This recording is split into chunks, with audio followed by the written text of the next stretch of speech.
Hello everyone, and welcome back to the Carlton Carnivores Lowland Greenhouse here, continuing with the tropical pitcher plant species spotlights, and we're back into the Indochinese group today with another particularly iconic species that is actually relatively recently described but has been known for a very long time.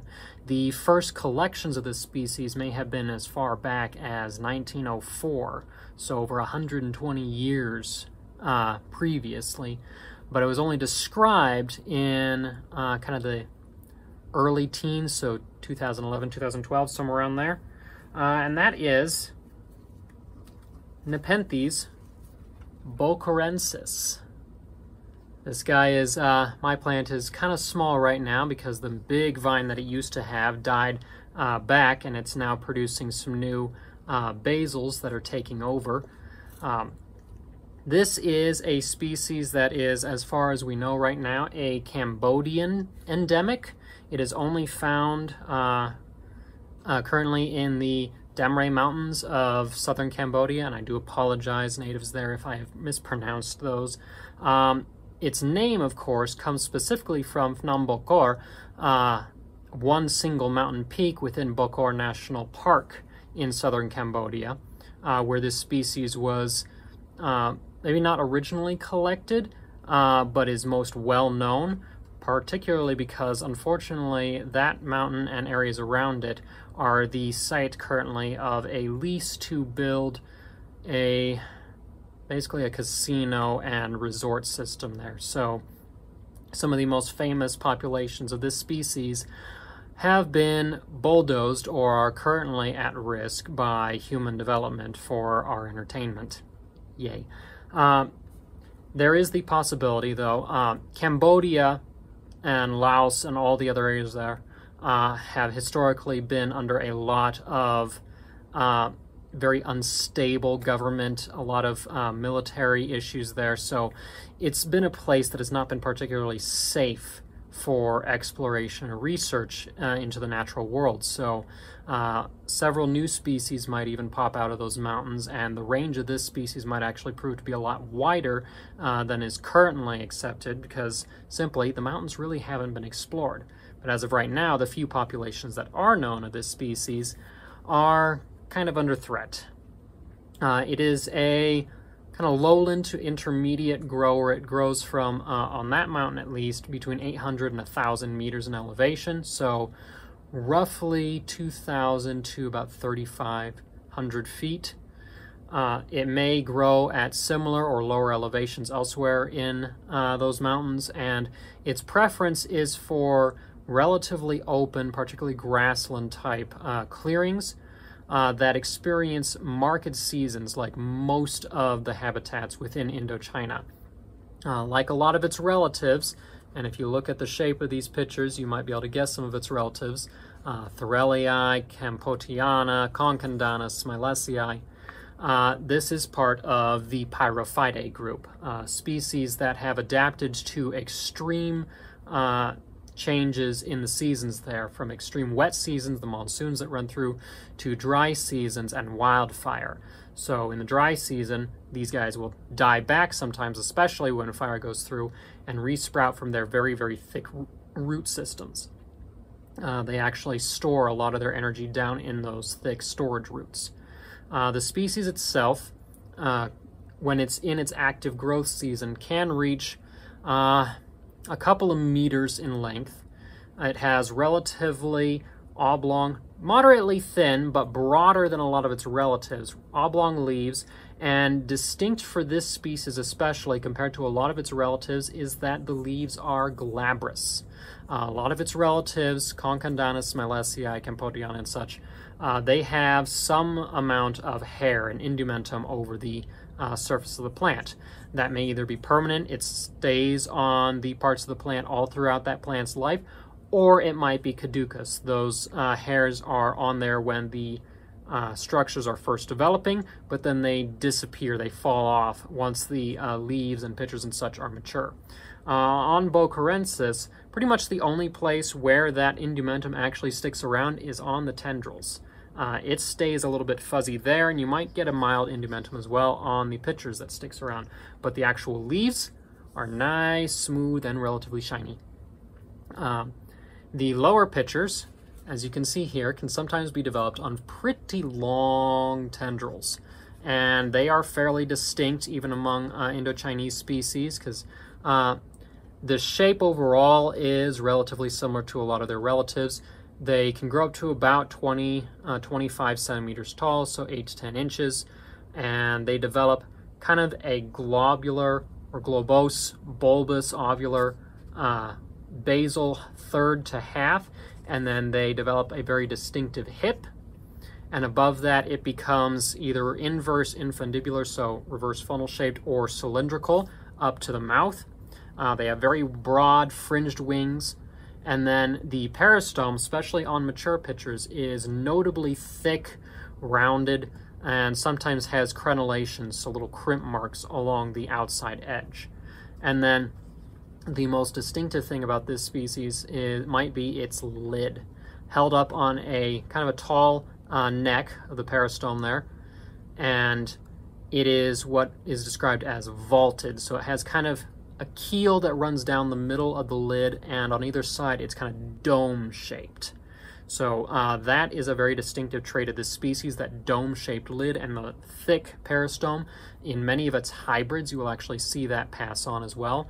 So like the famous red dragon Grex cultivar from Exotica Plants, claimed to be thorelii cross truncata, but the structures, that thick peristome and the bulbous lid, suggest that the actual parentage, especially since thorelii was not around when that Grex was made, may instead be either bokorensis or a bokorensis hybrid. The coloration is usually a nice bright to very deep red. You can see on some of the pictures on my plant here. This one is actually the newest picture here. Some varieties can be extremely deep red to purple, and that lid is almost black. So it has a very deep, rich coloration that also tends to pass on to a lot of its hybrids. Upper pitchers. This plant here, of course, doesn't have any currently, but I'll throw up a picture of when I had them previously. Upper pitchers look completely different from the lower pitchers on this species. Like a lot of Indochinese species, the upper pitchers are much thinner and more tubular, but it's very, very distinct in this species. The pitchers, the bottom, maybe third to fifth, is kind of slender and funnel-shaped, but then above that, there's a slight hip. It is either cylindrical or very slightly funnel-shaped and very, very elongate and slender in most forms of this species. It can be a little bit variable. There are some populations that are known to have fairly thick upper pitchers, others that are extremely thin.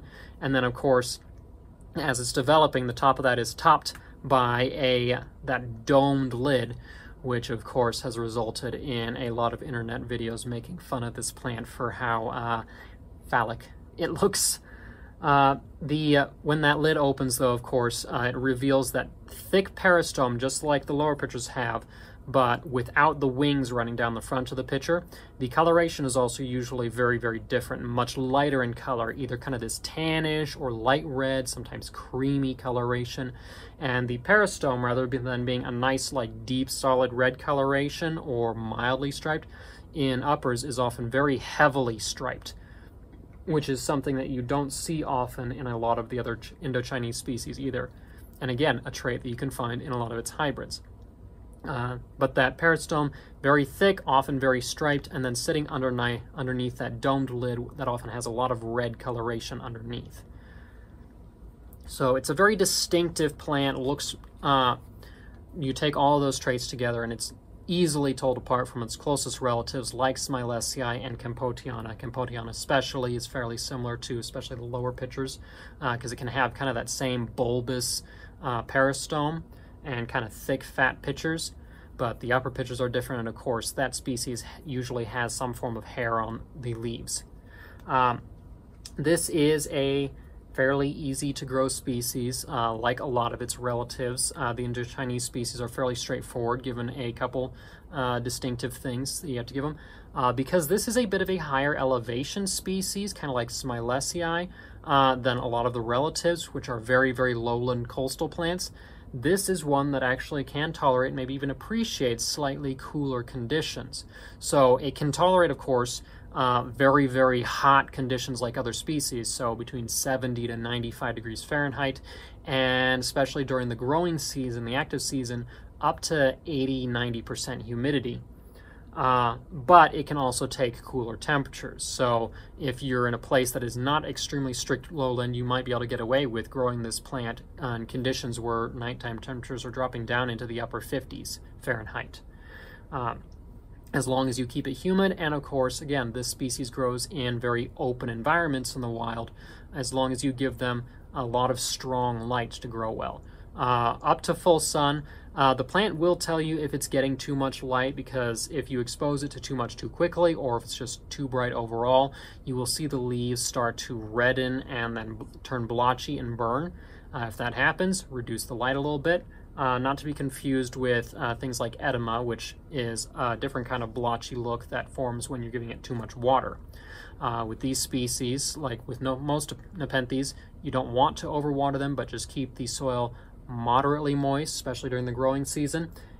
These guys will grow year-round as long as they're kept moist, but if you do allow them to dry out, you may see them die back and go dormant for a period of time. The soil mix that I use for these guys is about the same as what I use for other Nepenthes, kind of a 1-to-1-to-1 peat moss, perlite, and I use cocoa chips that are really well washed. You can up the amount of perlite if you don't want to use the cocoa chips, or substitute with that with something like akadama or pumice, or chunks of lava rock, other kinds of lava rock. As long as it's nice and loose, it retains moisture thanks to the sphagnum, but it's loose and fairly well draining. And best is to allow the top of the soil to just start to get dry before you give it water again. So once it's established and growing, this is often a very fast growing plant, again, because in their natural environment, sometimes they only get that 1 year between, not even 1 year, sometimes only 6 to 8 months between dry seasons before they have to start conserving energy and die back. And within that time, you may get a vine that starts out as this nice rosette and then shoots up to 5-6 feet tall within a year.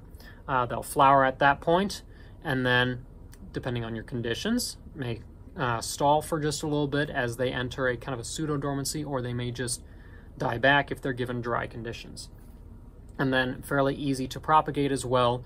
Because they're tolerant of those varying conditions, they're fairly easy to chop and then just stick into some moist moss or water and leave them, and they'll root fairly easily.